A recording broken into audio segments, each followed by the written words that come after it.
¿Cuántas veces has llorado? ¿Cómo? ¿Cuán- ¿Cómo? cuánto? Hola banda, ¿cómo estamos, familia? ¿No hablar español tú? No, sí lo hablo, güey. ¿No me escuchaste? Welcome back, people. Go Learn Me Languages. I rarely get the chance to talk to you guys because I don't do a whole lot of on-cam stuff here. You usually have to go run around in the soccer world to find me. But we have a special guest. We have Nate's Adventures. All right. So Nate learned Spanish 7 years ago in high school. He more or less is based and entrenched in Mexican Spanish. You can, of course, see all of Nate's popular videos all over online. We will link to all of them down below. But we're going to get into Spanish, how he learned, the success that he has had, all of the tricks and tips and things that he is providing to his students and stuff like that. So you guys that are trying to learn a new language can actually utilize them. Nate, what's up, bro? Hello. What's up, bro? Thanks for having me here. I'm excited to chat. Of course, man. Of course. So I will kick it straight off to you. A lot of people here, in Spanish being one of the most spoken languages in the world, are going to be interested in delving straight into the language. So why don't you tell us? I obviously already said that you've been doing it for about 7 years, but why don't you give us, just a background on how you got started? Yeah, definitely. So I started high school. Before I started high school, I had some older friends. So I was in middle school, they were in high school, and I had been told Spanish sucked. I hate Spanish. Spanish is the worst thing ever. The homework's so hard. I don't understand anything. Uh, you're gonna hate it. So I went into high school. I'm like, man, I'm gonna have this Spanish class. It's gonna be horrible. It's gonna be the worst time of my life. I'm gonna be so bored. I'm gonna struggle for years and years having to take these classes I don't want to take. I get to my first Spanish class. Maestra lands. I love her. She's amazing.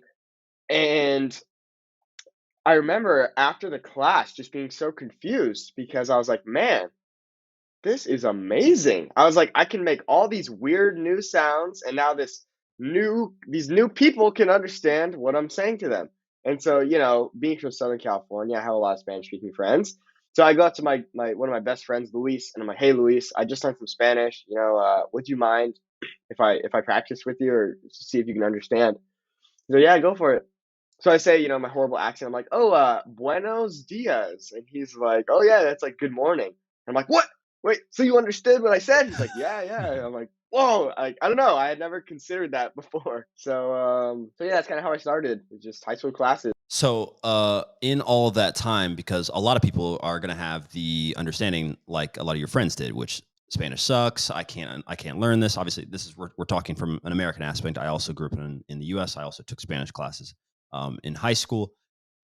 There's a stark difference between what you are going to learn in high school and how you might learn outside of it. And there's also a difference between the Spanish that's spoken in a high school class and what you're going to see on the street anywhere. So how did you get over that hurdle of actually just being a guy that can answer some stuff on some tests in school to proper fluency? Sure.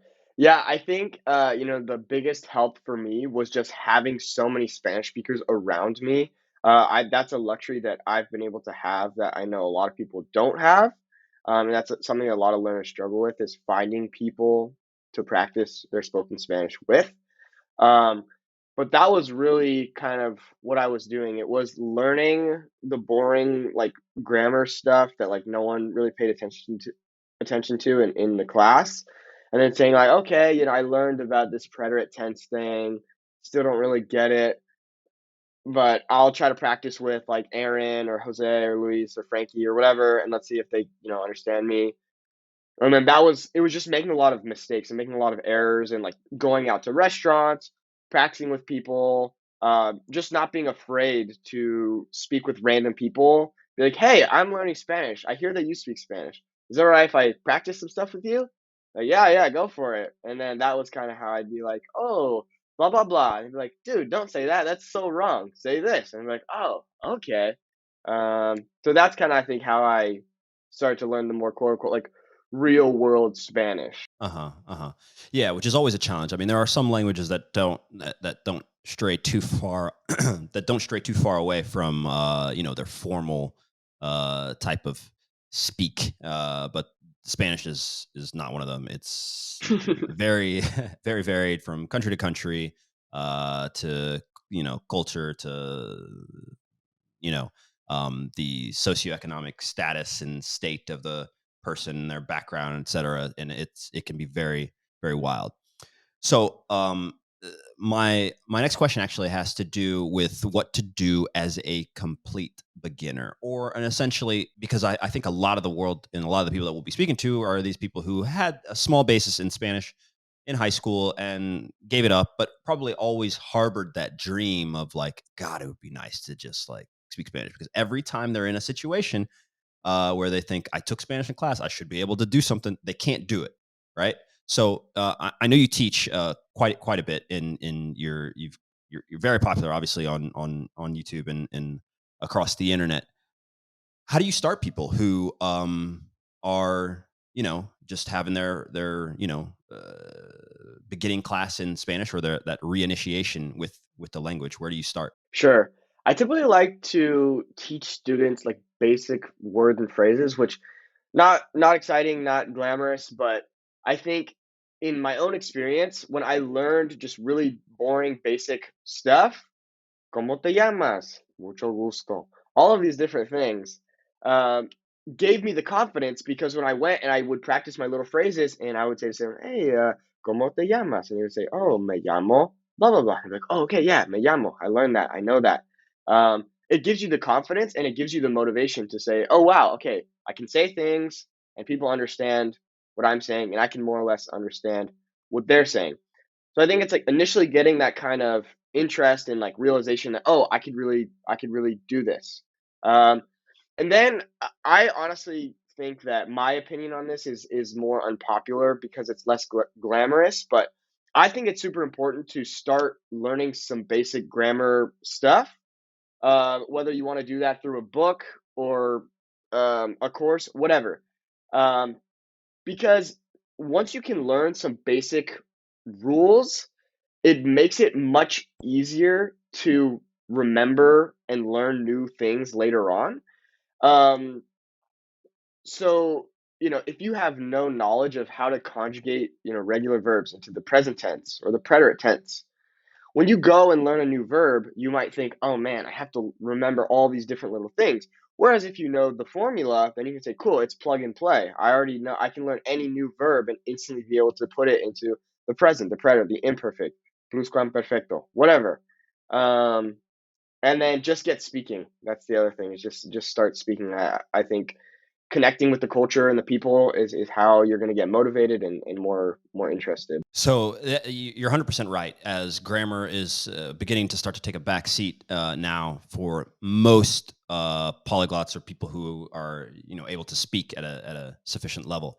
And I have different journeys with each language, obviously, that I've learned.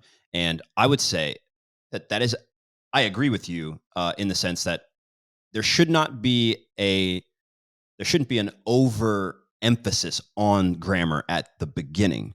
However, if you do believe that you are going to learn Spanish, for instance, since we can kind of concise this down to this language, what is really nice is if you just get a little bit of a sprinkle of some grammar, because obviously, if you study grammar for 3 months and you haven't spoken, you're screwed. Like, you're going to give up. Right. It's so boring, you know. But if you get a little sprinkle, here and there, you learn a few rules and stuff like that. And at the same time, I would still, obviously, at least in my opinion, I would spend more time speaking and reading and learning the phrases, like you said, that will give you a chance to actually get out and use the stuff. I think in the long run, you'll see that it works. You can't really understand, like, why am I learning this preterite tense, right now and trying to do this, but it will help things click later on. And so that is kind of where I stand with grammar, not just in Spanish, but to be honest, German is one of those languages as well, where you have to learn a whole lot of stuff. Where I don't think it applies well is something like Russian or Croatian that I've learned, where they have 7 cases, and you have to learn. Sometimes it changes to this, sometimes it changes to that. It's too much for your brain, and it just doesn't seem to be helpful because the language is so distant from English. And so a lot of that, I think, will play a role, in what you should do with grammar. But there's always that there's always this hurdle that you have to get over, obviously, as a beginner. So from the people that you've taught that have actually achieved some level of fluency, to the people who have probably given up, what have you seen that separates these people? I think the biggest thing is actually using the language in the real world, kind of like you're saying. Um, because for my students, it's like I equip you with all of the knowledge you need, but having knowledge is one thing, and applying knowledge is another thing. So it's actually going out and using the language in the real world, because also making mistakes is one of the best ways to learn. Because you go out, you say something wrong, someone corrects you, you probably don't like how that feels, but you're like, oh, okay, and then you don't forget. And so I think that's the difference is, you know learning the material but not putting it into use in the real world versus learning the material, putting it into use in the real world. Yeah, I would agree. Obviously, that's a huge thing when you can take that step, and it's hard for a lot of people, and I totally understand that. So you're of the nature of more or less, kind of like Benny the Irish polyglot. You're aware of who he is, I imagine. He speaks excellent Spanish as well. He lived in Spain and he worked. That was a working language for him. But he's a speak from day one kind of guy. Um, how much how much reading did or do you do or do you suggest someone does at the beginning, and what to read specifically? Good question. It's interesting because when I first started, I didn't necessarily read a whole lot, in the sense of like a fictional book, let's say. However, in in high school classes, you're seeing a lot of text, whether that's doing worksheets or whatever. I mean, things of that nature, stuff on paper where you're seeing the text. I guess you could call that reading. Okay, I'm okay. Yes, we're reading about this. Whatever. Oh, okay. Here's this thing that they celebrate in Spain. Okay, blah blah blah. Whatever. All these different worksheets. So I think, yeah, written exercises are super important. Um, It's like when you watch a TV show in Spanish and you have the Spanish subtitles, it's much easier because you can see the language and be like, "Oh yeah, I learned about this concept and really see it in use in this actual how they're actually speaking." So same thing with doing worksheets or whatever, or reading a book. Um, you're doing, okay, we're working on the present tense. Okay, right? Oh, okay, I see. Then they're putting this here, and oh, I see why that goes there. So being able to physically see the language is super powerful. But me personally, I didn't read a whole lot of books. Now I read a lot of books in Spanish, but when I first started, I didn't. So I'd say do whatever you like. Yes, do written worksheets, but if you don't like to read fictional books, don't read fictional books. If you prefer watching TV, watch TV with subtitles. If you don't like either, listen to music. I mean, the list goes on and on of ways that you can learn. But I think with regards to actually seeing the language, worksheets are actually really useful. They might not be, once again, sexy or glamorous or fast or easy or whatever, but they are super useful for being able to see the language and see how it's being used. Uh-huh. Yeah. I mean, the whole idea of actually utilizing your knowledge and rather than just resting on it is something. What reading does do that is useful, at least in my opinion, is that when you read, if you do like reading, like you said, if you are someone who reads in their mother tongue and you do read a fiction book, that stuff, if you do read without your phone and without getting on the metaverse and like hanging out with Mark Zuckerberg, right? If you like just if you just focus and read, that is, it will get locked in your head, so in your subconscious, right? I mean, you'll be, taking a shower, driving somewhere, and like it's there, and your subconscious mind can do a whole lot for you without you even having to do any work at all, which is more or less which is the natural approach. That is Stephen Krashen's work and all of the research that they've done to that, for the basis of how we learn our mother tongue. We obviously didn't study any grammar. Our parents aren't doing any of that stuff. They are just correcting us, helping us, and you are utilizing that every day to describe your world. And so, and trying to replicate that. But that brings me to apps because, some people, I don't know how much you've used, say, something like Duolingo. Some polyglots and language enthusiasts like you stray away from saying things about Duolingo or what they really think about them because they're just so huge, and there's a Sure. little sponsorship here and there. So say what you want, but where do you stand on apps, and if you are a fan of them, which ones specifically for Spanish? That is. Sure. Yeah, good question. I'm a fan. Yes and no. Too many apps is bad. If you have too many apps, you're just gonna overwhelm yourself. You're not gonna focus deeply on a few, and then you're gonna spread yourself too thin, and they're not gonna be nearly as effective. So I believe one of my favorites is Anki. Anki's great. Anki is like a spaced repetition flashcard system. It's free on the computer. I want to say it's like $25 on like iOS. Um, but flashcards are amazing. Spaced repetition flashcards are even better because if you're not familiar with how they work, whoever's listening, essentially, let's say you're presented with three words: hola, adios, gracias. If you know hola perfectly, you can tell the system, hey, I know it perfectly. It'll remind you in 10 days. If you know gracias like kind of well, it'll remind you in 2 days. And if you don't know, I think it was adios, it will remind you in like 10 minutes or whatever. So those are super effective. That's an app I highly recommend. Also, another one, there's two good ones. They can be a little bit iffy sometimes just due to the people on the app, but Hello Talk or Tandem are good ones for speaking. For those of you who struggle with finding speaking partners, this is a great way to meet people who are also trying to learn, let's say, English. You guys can do a language exchange. It's free. However, sometimes, once again, people can be flaky or weird, whatever. And then, yeah, so with regards to Duolingo, I know this is like the hot topic. Everyone wants to know, oh, does Duolingo actually work? Does it not work?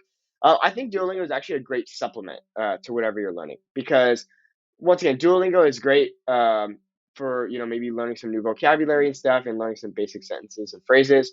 However, once again, it doesn't cover a lot of basic rules and formulas that you can quite easily learn.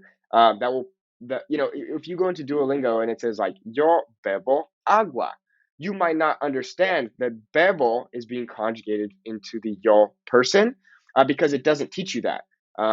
Whereas if you were to just simply take 10 minutes, read that, study it, and put it into use, you'd instantly be able to learn any verb, any regular verb, and instantly be able to conjugate it in the present tense. So like things like that. But I think it's a great supplement. I actually used Duolingo as a supplement in high school, just because whatever, just for fun, or I was bored.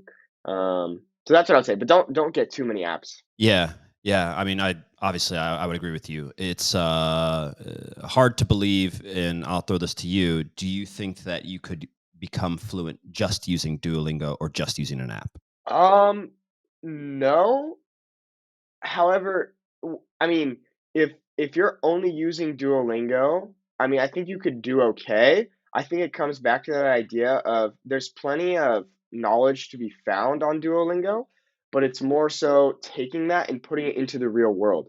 Like for example, right now I'm learning Mandarin Chinese and I'm using Duolingo as a supplement, but if I'm not like going out into the real world and trying to use the things that I'm learning in Duolingo, it's not gonna become nearly as reinforced. I don't know if that's correct English, Yeah. as it would be if I was just on Duolingo. I'm bored. I'm like barely going through it, barely paying attention. I'm like, oh, I just don't want to miss my streak or whatever. So Yeah, I mean, obviously, the gamification of languages is where Duolingo is making its money, right? I mean, the streaks, the points, all the things. I too, over the course of all these years, have used Duolingo, as a supplement. Once again, I think that it's almost near impossible for you to become fluent using just Duolingo. I think it's, and I don't even think that they would feel comfortable saying that this will make you fluent. I think that would be a bit of a stretch from them. sure. But it is a good supplement to get something out of. Before I dig into let me finish with the apps. Have you ever tried Pimsleur? No, I've never tried Pimsleur. Okay, that's really interesting. So I mean, you know what it is. You've heard of it. Of course, yeah. Okay, all right. So most people will have. For instance, have never used Rosetta Stone, which I don't know if have you No, I have not. never. Okay, yeah, I never did. But these are the popular ones, right? Duolingo, Pimsleur, Rosetta Stone, Anki. You will hear some about. Some people may have heard of Memrise, which I think use spaced repetition as well, just maybe not in necessarily a flashcard basis. But I was just kind of curious, if you had used Pimsleur just due to the nature of the way that they have their method of learning, where it kind of at the very beginning of a lesson you would hear a Spanish conversation that you would not be able to understand, and the goal is by the end of the 30 minutes that you will go back and hear that conversation and understand everything. They take the time though to translate. Obviously, you're translating between Spanish and English, which is something, as you know, at the level that you're speaking, is something that you do not do anymore. Right. When you're in another language, you don't search for the word necessarily unless it's a very complex word in your mother tongue. So, okay, I mean, I can't necessarily ask you the entire question because you haven't used Pimsleur, but let's move on to what you said about Mandarin Chinese. What is going on there? Yeah, so I'm learning Mandarin Chinese. Mainly, I'm using Anki to learn a bunch of vocabulary and phrases. But I'll be honest, I've been very lazy with Mandarin. It's mainly Anki, Duolingo, and then my occasional Google searches on why this is that. But once again, I mean, I love going out and speaking with random people. Once again, here in California, we're very diverse. We have lots of Spanish speakers. We have lots of Chinese speakers. So it's going out there and saying like, "Hey, what was it? Ni." Ja or whatever, and they're like, no, no, no, it's Ni Jiao, and you're like, oh right, okay, yeah. So like, but yeah, but it's going very slowly, but no rush. Sure. Okay. Well, that's cool. I mean, I'm just curious because of your journey in Spanish, and obviously you're never gonna give that up, and you'll always be learning. Sure. That's just that's just how it is. When you Yep. decide to get into the language game, is there any other language that is appealing to you other than Chinese? Do you have plans to run down and do all this or? Good question. I mean, I really like Arabic. I think that'd be cool. I'm more interested in learning, I think, like a few languages to a like pretty advanced level than like a bunch at like a conversational or intermediate level, I think. Um, that's just me. I mean, I will say though, like I know a bunch of like random little phrases in different languages, and it is really cool to just meet someone who's like Italian. You can say something a little Italian, meet someone who speaks Arabic, speak a little Arabic to them. That's like a really fun, rewarding feeling. But I think for me to like actually really go ahead and say, okay, I'm gonna learn this language. Um, I think I'm only like right now my only focus is Mandarin. And then once I'm at whatever point, I might say, okay, let's do some Arabic. Or I might just say, all right, cool. I'm happy with English, Mandarin, and Spanish. I agree as well. I mean, I definitely could bolster up my list of languages by saying, "Oh yeah, I speak Portuguese." So like it's like I thanks to Spanish, French, and Italian, I understand a lot of Portuguese, especially written. Sure, sure. I would never ever tell you that I speak Portuguese. I do not. Although I could in a conversation, I could pose, I could totally understand and say, "See, see, oh now," and then and That's change all you the way need. that yeah, right, and so I agree with you. It is really fun when you can say something. I know swears in a bunch of different languages that I don't speak, and that's always cool and fun. But I'm with you. It is a whole lot more rewarding when I can just actually go on the street and do this interview entirely in Italian, or Croatian and all that stuff. It's so much more rewarding. I don't know necessarily what is going to be next. Chinese is possibly on my list. Yoruba, which is a Nigerian, very very very popular language in Nigeria. Arabic, I think, definitely, is something. My journey is one of I read The Count of Monte Cristo. I don't know if you ever have read that or Yeah, heard we of it. we actually I remember we talked about this. Last time we talked to you, I think you told me about this. Okay, okay, yeah. So that was the inspiration for a lot of my entire language learning thing, and just the idea of being able to go anywhere and communicate. I've already experienced it; like it's crazy. It's a pretty cool thing. But why don't we tell people what they can find on your YouTube channel as well? Because we'll maybe even throw up clips if you're watching this on YouTube. We'll have already thrown up clips at the beginning, but Awesome. Yeah, yeah. So on my YouTube channel, Nate's Adventures, I go and I speak Spanish with random people from all over.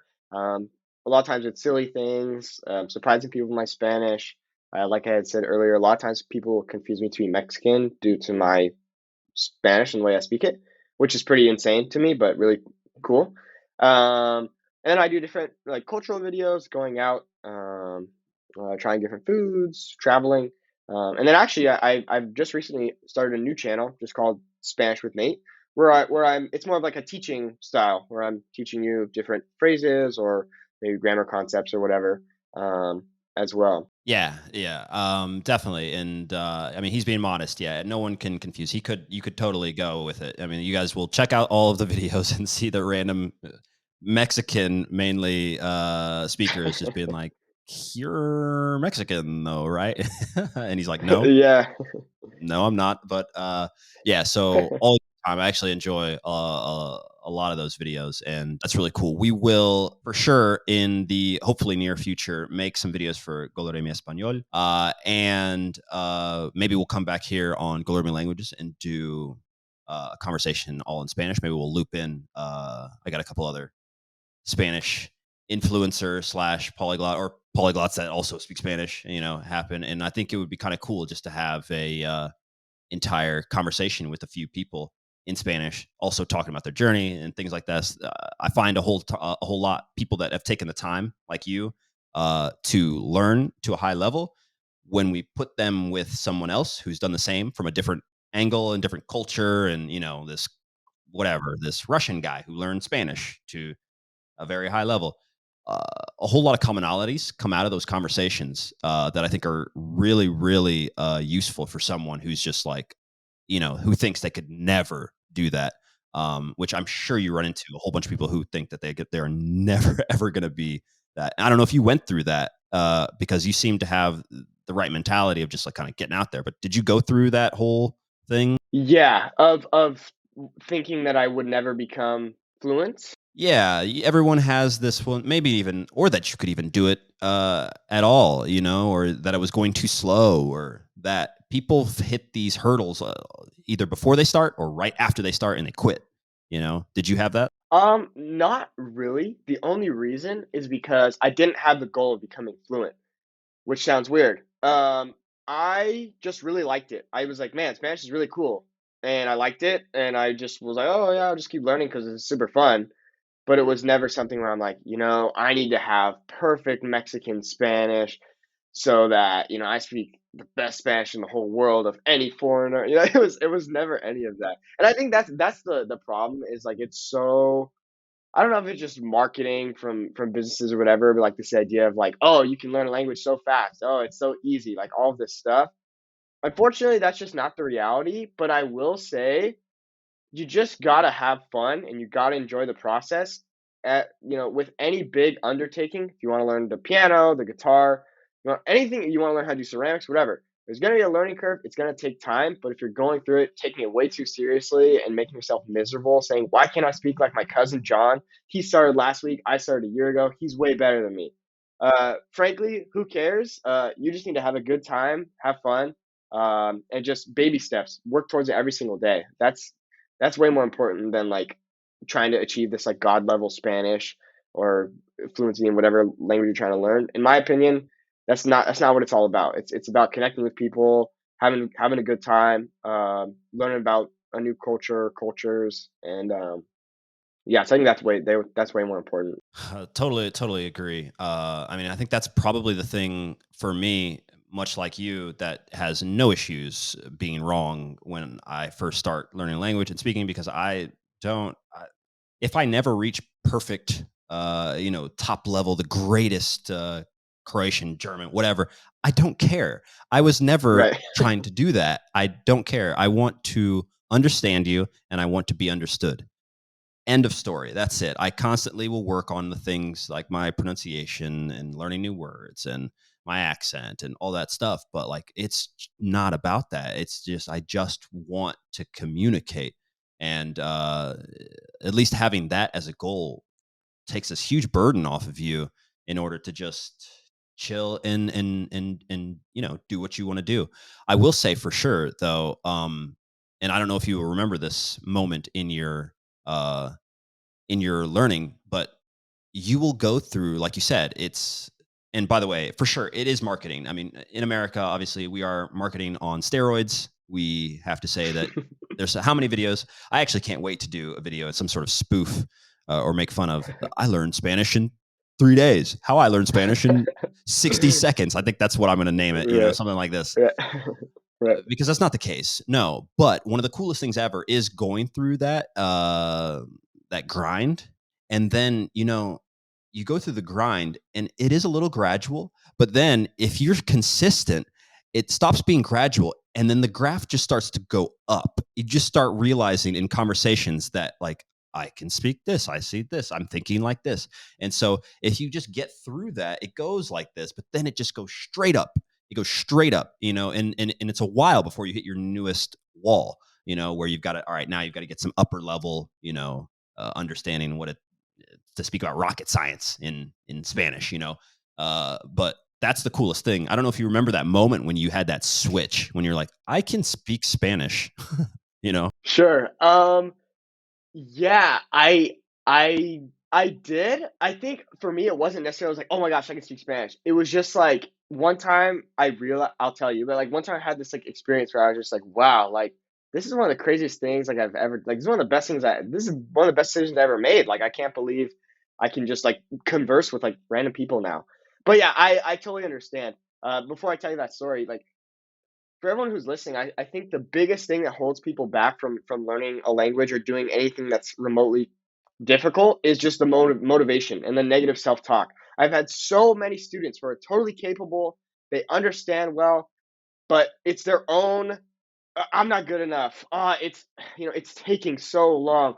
I'm scared to speak with people. A lot of times it's not even the technical aspect of learning the language. It's like the motivational mental fortitude part of learning the language.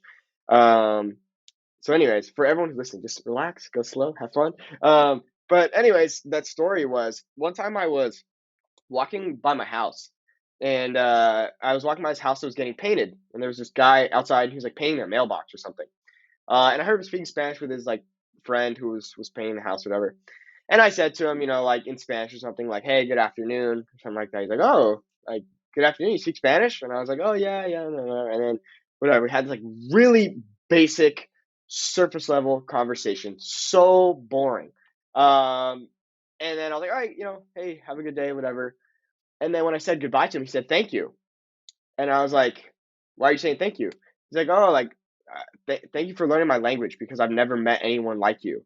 And that was something for me. I was like, "Wow, I've been able to learn this language and like it's just so different." I think I said this to you before. There's this quote by Nelson Mandela where he says, I might butcher this a little bit, but he basically says like, if you speak to a man in a second language, you're speaking to his brain, but if you speak to a man in his mother tongue, you're speaking to his heart. It's cheesy, but it's so true. Like you speak to someone who is a native Spanish speaker in English, very regular. Speak to them in their native language of Spanish, 180. They're inviting you to their house. They're giving you free food. They're So giving you true. hugs, kisses on the cheek. It's crazy. It's so true. It's so true. And that is something that is universal. I mean, it happens.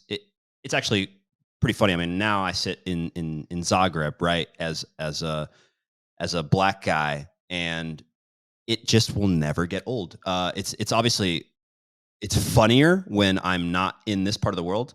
I was in New York recently. I walked into a restaurant. It was an Italian restaurant, and there was I ordered to go. I sat at the bar, and I'm just kind of listening and just seeing things happen. And a lady said something that she was shouting, but her back was, she wasn't facing me, and I heard what I thought was maybe Portuguese or something like that. And and she had this look that maybe she's not from here, which is almost an impossible thing to figure out in the U.S. But I asked her, I was just like, oh, like where are you from? Was that Portuguese or something? She said, no, I'm from Serbia. And she like walked away as if to be like, you don't even know where Serbia, you American, no idea where this is.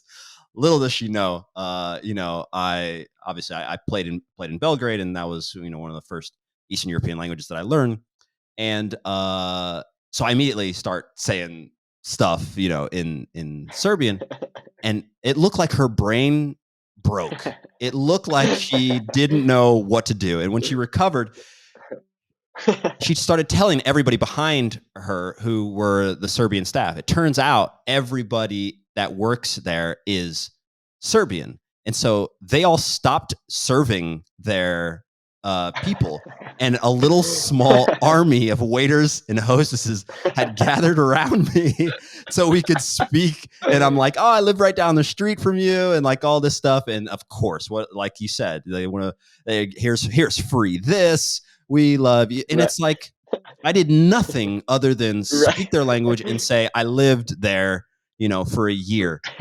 And so like it will never get old, but you're so right. Anybody who is listening to this, if I'm telling you, just for that reason alone, to have those moments, because they just don't ever get old. And there's just so many people on the planet that it's awesome, right? Yeah. And I know we're going a little bit long. Something I'd also like to say is like, it's cool because it's like just by making some, this is what I'm saying why I was so fascinated.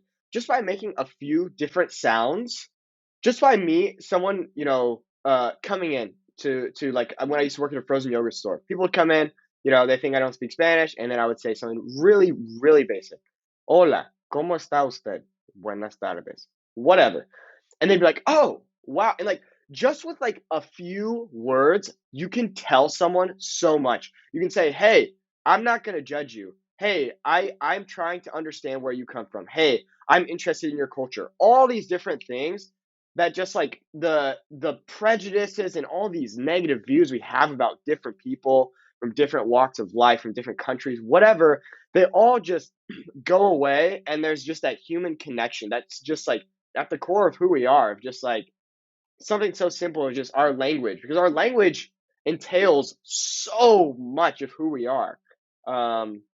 So that it's just so powerful, it's just So true. it's amazing. So true. So true. So true. It is one of my favorite things, and I probably will at some point make a compilation. I mean, we're just new to the polyglot language world, and we don't have so many videos out right now, but already the reactions for some of these people, like you could make a whole entire video just out of people being happy, like, oh my god, just that you say a little bit. And I just I actually don't think about it consciously so much, but I would say, had I known beforehand, that would have been motivation alone. That's the pure motivation alone, is that it opens up the world in a way that I just don't think people can truly grasp until you do it yourself.